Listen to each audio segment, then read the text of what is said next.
Mga igsuon mayong adlaw kanatong tanan.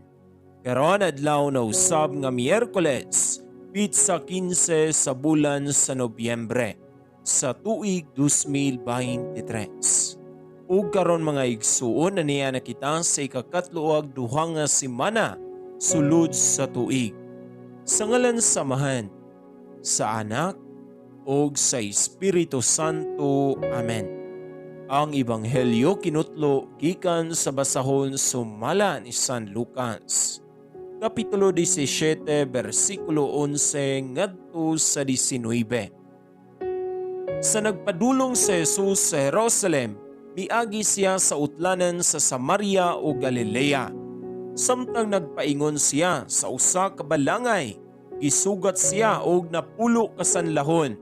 Nagpaantaw sila og naninggit, Jesus, magtutudlo, kaluy-i intawon kami.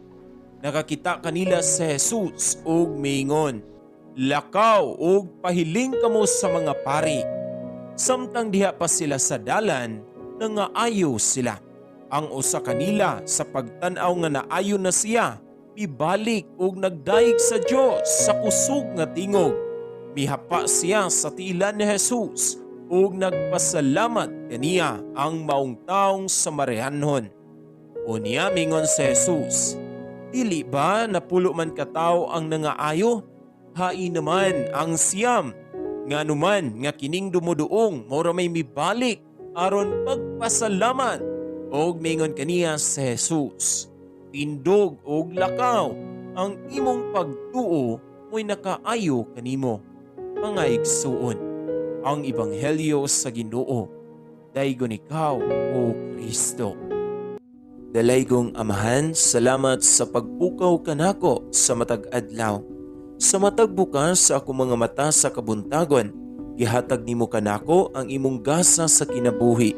Tinuyugan sa bag-ong paglaom, o grasya nga nakita pa nako ang pagsubang sa adlaw. Sa dili pa nako sugdan ang akong adlaw sa panikay-sikay, pasaylua in taon ako.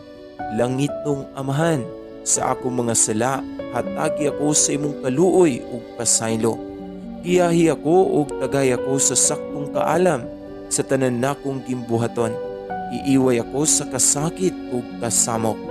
Tabangi in taon ako, nga makita ang kalibutan pinaagi sa imong matang maluluyon ug tuguti nga mahimong panalangin karon sa imong katawhan. Tuktuka ang ilang dughan ug buligi sa imong gugma ug grasya.